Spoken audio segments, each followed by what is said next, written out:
Ayan, hello po, magandang gabi, magandang umaga, no? Kung nasa man panig tayo ng mundo. Eto po at gagawa tayo ng ating reading ha. Okay po. Patabi muna natin itong isang card. Kaninong energy na naman kaya ang ating masasagap ano? Grabe din ang response kagabi po ha, doon sa reading natin. Ano? Marami palang taong nakakaranas talaga rin. Ano? May mga taong may sama ng loob sa kanila. Gusto silang pabagsakin, ganyan. Di ba?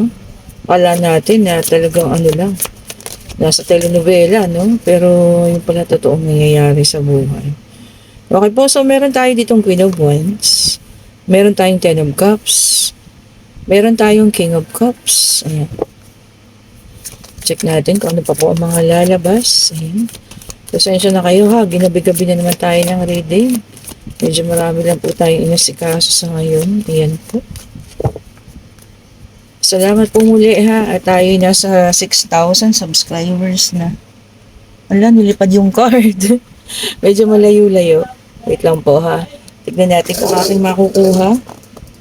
Wala akong umurong. Ayun, nakikita ko yung card. Okay po, saglit lang ha. Ayun, makukuha ko to. Ito na. Ayun, nakuha ko na po. Ang layo ng tinalunan. Kaya pala, isa siyang ating The Emperor. Okay po. Ang isang great leader. Okay. Tignan pa nga natin. Ano. So, meron tayong 4 card spread dito, no? From White Tarot card. Ayan. Pinaka-common na spread po is a 4 card spread from White Tarot card. Ayan. Doon po sa mga hindi ko nabasahan ng reading, pasensya na po ha. Ako na yung humihingi ng pasensya sa inyo. Ayan po. Ayan. And then, meron tayong the devil. Ayan, nag-fold-fold pa nga. Ako na yung humihingi ng pasensya ha. Minsan talaga kasi pagod na pagod din tayo, no? Hindi ko makuha yung oras na gusto ninyo dahil talaga nakatulog tayo niyan. So, pasensya na po, ha? Okay po. Umihingi ako ng pasensya sa inyo. Ayan. Pasensya na po. Pwede naman nating i-reschedule po, ha? Kung kailan kayo available. Yun lang po talagang ano. Hindi sana maano sa pahinga ko. Pinipilit ko naman, kaya lang talagang hindi na kaya. Pag oras na tulog na po talaga ako tulog na talaga. Hinihingi po ulit ako ng pasensya. Okay, so meron tayo ditong Queen of Wands. Okay po. Then, meron tayong Ten of Cups. Meron tayong King of Cups. Meron tayong The Emperor. Meron tayong The Devil. The Judgment. And meron tayong Ace of Cups. Ayan. So, ito yung mga nakuha natin ngayon ha. Merong isang taong napakasipag dito, ayan no, sa paghahanap buhay. Sobrang sipag niya, no. Kaya ang pakiramdam niya, parang hindi pa, bakit hindi nagpe-paid off yung mga pagod niya ba at hirapan, no. Parang ang isip niya, ang nasa katanungan niya lagi, bakit laging pa rin, parang kapos, ganun po yung pakiramdam niya, no. Ayan po. Sabi po rito ha, meron kayong isang kasama sa buhay na sobrang nagpapabigat po sa inyo, no?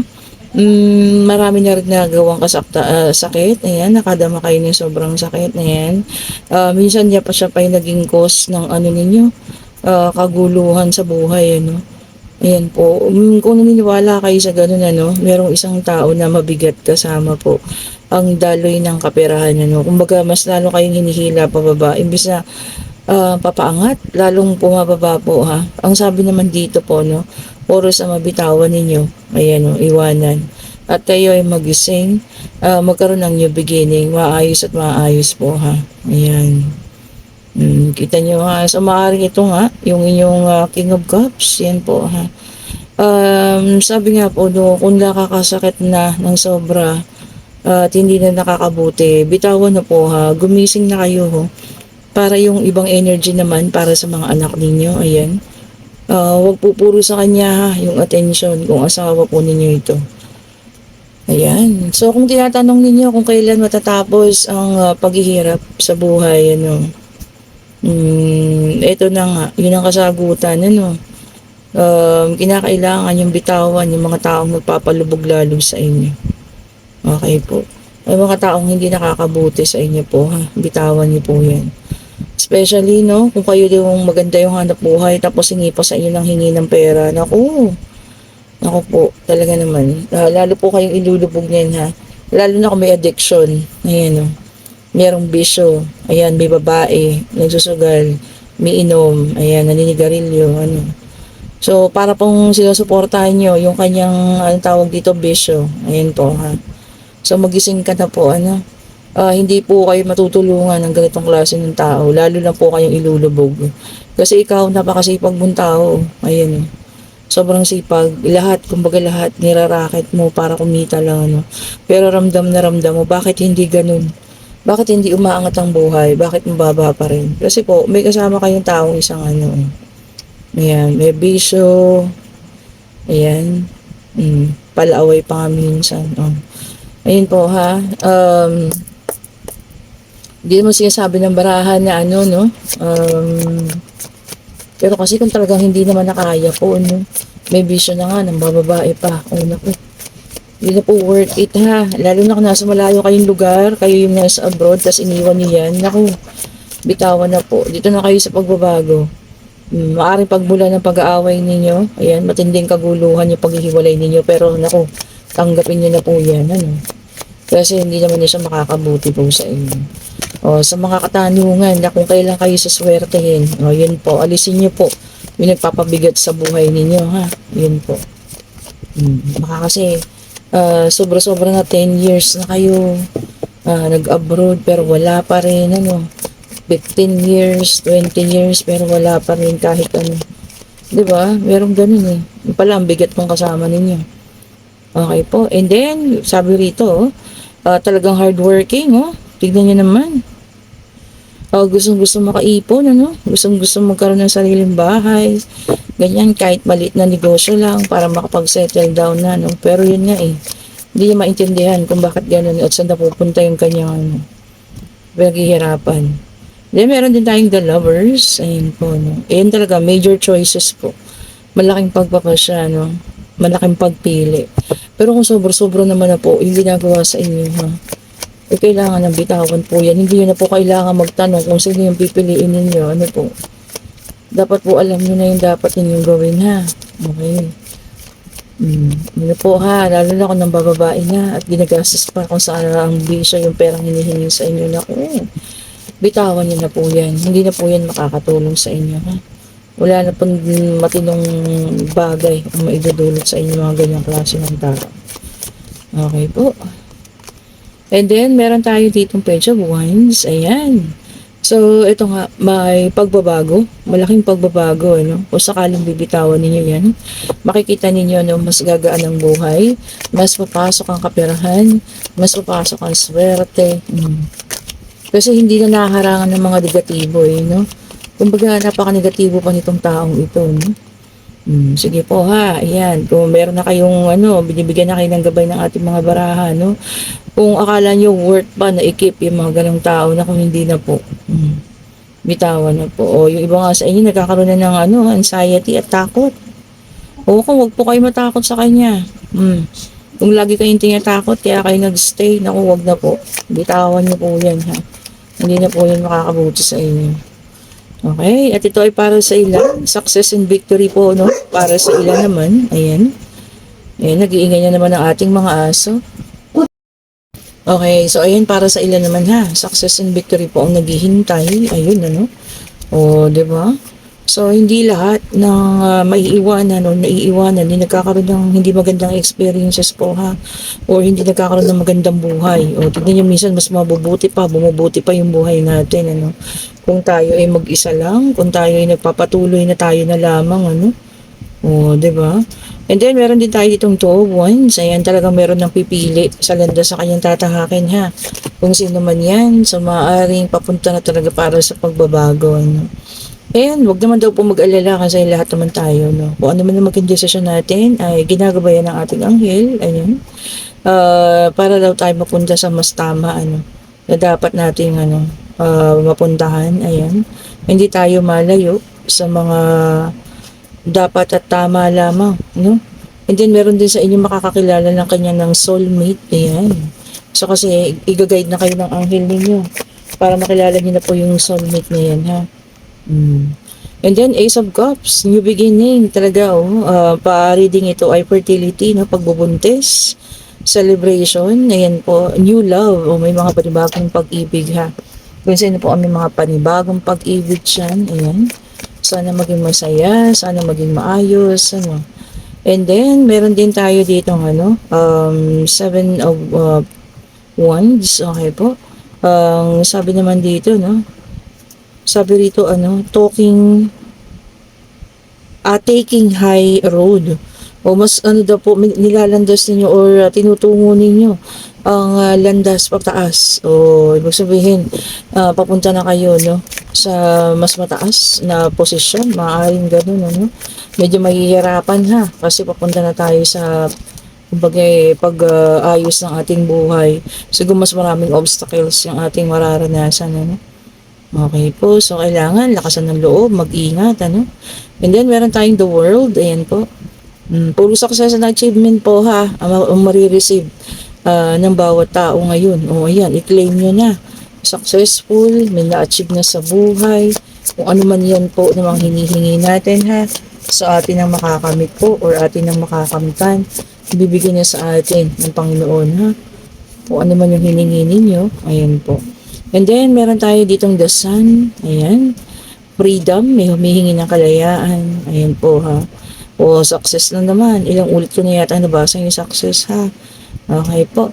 And pregnancy. O, ilang beses din natin nabasa yung pregnancy. Marami magbubuntis ngayon. Siguro kasi nga malamig. Papasok na yung kalamigan ha. O, diba? So, ayan. Mas maday-day siguro yung magbubuntis niyan. And then, meron tayo ditong Six of Cups. Ayan. Oh, sabi rito maaalala yung kanilang mga kabataan. Ayan. Meron ding kindness, pagiging mabait. Ayan, mapapakita mo yung ganun mong ugali, ano. Maganda naman, ano, kasi mabait nga. Ibig sabihin, may maitutulong, makakatulong po, ha. And then, meron tayong Knight of Wands. Ayan. Magiging adventurous o maaaring during weekend may sasamahan ng mga adventure ha, magiging joiners, ayan, mamamasyal, okay lang po yan, pagbigyan natin minsan ng ating mga sarili ha, lalo't kung pagod na para naman makapag-relax tayo. And then meron tayong Ten of Cups, ayan, yung iba naman uunahin ng pamilya, maaaring during weekend ha, ilalabas naman ng pamilya, mamamasyal, ayan. Ang ganda pong kaugalian yan ha. Naalala ko nung buhay pang aming ama. Kada linggo noon, no, mga bata kami, talagang lagi kami pinapasyal ng ama namin.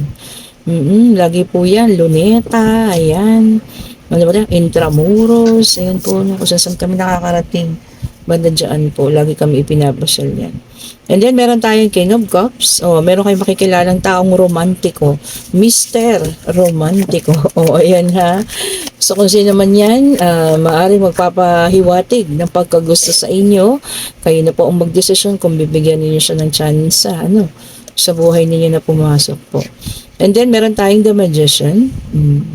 Sabi rito, having the gift of willpower. Yan ha. So, iba sa inyo, meron talagang gift na yung kung ano yung nais, nagiging makatotohanan, nagiging natutupad yung mga gusto po. Kung halimbawa, minamanifest ang isang bagong bahay, ayun.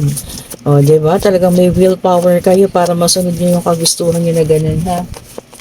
Diba po, Ayan. Medyo parang nakakaramdam ako ng pagod, ha? Ang init po kasi sa maghapon, sobrang init. Ayan. Grabe po sa init. Ayun po, salamat po pala sa mga bumili ng mga merchandise. Pasensya na kayo ha. Hindi ako nakapag-JNT kanina dahil sobrang nga pong init. Bukas po ng maagang maaga, ayan, ipapa-JNT ko na po lahat ng inyong mga order po. Ayan po. And then, meron tayo dito nga Seven of Cups, lot of choices, multiple possibilities. So, marami po, maraming parating sa ilan ha. Marami sigurong trabaho na pagpipilian, ayan, kung ano man ito, sana yung mabuti at magandang trabaho, malaki sahod, yun yung mapunta sa inyo, And yung iba naman, masasangkot sa mga argumento at conflict. Ingat-ingat po, ha. Lalo na kung ano yung mga conflict na yan, ingat-ingat, ha. Ingatan niyo po ang mga kung nasaan man kayo, medyo mainit, baka lalong nag-iinit ang mga ulo, no? Lalo na kung mga nagmamaneho kayo, mga motor, sasakyan, ganyan, ano? Ingatan po, ha? Okay po. And then, meron tayong that tower. Oh. Sabi rito, confusion. Magkakaroon ng pagkalito. Ayan. Pwede ring abuse. Oh, yung mga nasa abusive relationship, ha? Yung nasa una. Oh, nasa abusive relationship ka. So, bitaw na, ha? Bumitaw na po. Yun po ha, bitawan niyo na yung mga taong abusado at sinisira lang kayo. No? Hindi po sila makakabuti sa inyo. So bitawan na po yun. Okay po. And then meron tayong the justice. Alam niyo naman the justice. Ano? So yung mga taong deserve yung karma, marireceive na nila yung karma nila. Kung naririnig kayong kalabugan po ha, ito yung aking dalawang asong makulit. Yung naghaharutan. Okay po, ayan, tignan nyo, nabangga nila yung lamesa. Nagbabagsakan tuloy. So, ayun, meron tayong karma. Ibig sabihin po ay marireceive na po ha. Yung mga taong nakasakit sa inyo, yung karma na para sa kanila. And then, ito rin po ay ang ating yes and no card. Pwede na kayong magtanong, ano, pwede sa pag-ibig, pwede pong pangyayari, pwede pong kahit ano ha, financial, ayan, tanong po natin ang magiging kasagutan sa inyong mga katanungan. Spirit guide, ano po ang kasagutan sa kanilang mga katanungan? Spirit guide, ibigay mo po sa amin ang kasagutan sa kanilang mga katanungan po. Ibigay mo po sa amin ang kasagutan sa kanilang mga katanungan. Okay po. At ito po ang kasagutan. Yes, ayan. So, ang sabi po rito, no, kung ano man yung ating hinihiling sa buhay, samahan din ng sipag, pagtsatsaga at panalangin po. At makukuha rin po yan, ha. Hindi naman po pwedeng hindi. Dahil syempre, kung nagpakasipag ka na nga, ano, bibigay rin sa'yo ng Panginoon po yan, ha. Yan, okay po. Sipag, tiyaga lang, ano. At yung sa una, yung situational reading natin, ano. Kung kayo'y nasa isang abusive relationship, bitawan na po. Iwan na para ano na, no. Ang tawag dito, makuha nyo na yung mga tawag yan, yung mga swerte na paparating po sa buhay ninyo ha, na kung saan hinaharangan ng taong yan, ano. Okay po. So ito, commercial, meron tayong evil eye, ayan po. Kung sino man yung nakakaranas at nakakaramdam ng mga ng mga negativity, ayan po ha. Ayan, magsuot kayo niyan para return to sender yung mga negative things or negative thoughts na iniisip nila sa inyo na pabalik sa kanila.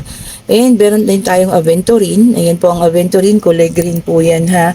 Ang aventurine po ay para sa relasyon na medyo on the rocks na. Yung mga palagi nakakaranas ng pag-aaway para po mas maayos ha. Kung gusto nyo pa talaga maayos yung inyong relasyon. And ito naman ang pinagkaiba ng ating rose quartz tourmaline. Ano? Ang rose quartz tourmaline, hingin mo sa kanya kung ano yung nararapat sa iyo sa pag-ibig at ibibigay niya po yan ha.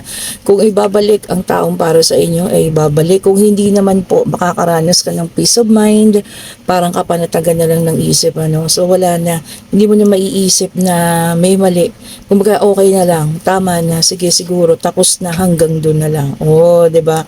Kumbaga, mas madali ang pag-healing, ano, kung yun ibibigay sa ng rose quartz tourmaline po. Then, meron tayo ditong amethyst. Ayan. Siyempre, napaka-powerful ng ating amethyst. Alam niyo naman yan, good health, good luck na rin, ano, para sa ating pangangatawan, sa ating kalusugan. And meron din tayong combination of 2-in-1. Ayan. Tiger eye and ang black tourmaline. Ayan. And of course, meron din po tayong rose quartz. Ayan. Ito, napakaganda rin ng ating rose quartz, no? Para sa mga sumpa-sumpa, mga omen-omen, kung kayo ay naniniwala sa ganyan, ano? Para maibalik sa kanila yung mga ganun po. And ang wala na dapat patunayan pang, citrine mantra. Ayan, napakarami na ang nakapagpatunay na talagang papunta pa lang sa kanilang citrine, may paparating ng malaking kaperahan po, ha? And of course, ganun din ang ating tiger eye. Ayan, for wisdom, clarity, ano. So, ipapakita niya sa iyo ang tunay nilang intensyon, ipapakita nila sa iyo kung ano yung mga dapat na ugali, yung mga talagang ugali nila, no. So, hindi matatakpan yung mga kaplastika nila, makikita at makikita mo kung suot po ang Tiger Eye. Kasi nga, wisdom and clarity siya. Thank you so much po for watching. Have a great day po sa lahat, ha. Happy Friday. Ayan. At napaka-traffic po, grabe. Kaya halos ayaw kong lumabas, kasi super traffic. Sana po ay maging maayos tayo, kung nasaan man tayo ngayon. Ayan. And nararamdaman ko malapit ang bigay ng mga 13 months. Spend wisely po, ha. Sa dami ng mga sale ngayon. Spend wisely po. Ayan. Thank you so much po. Bye-bye po sa inyong lahat.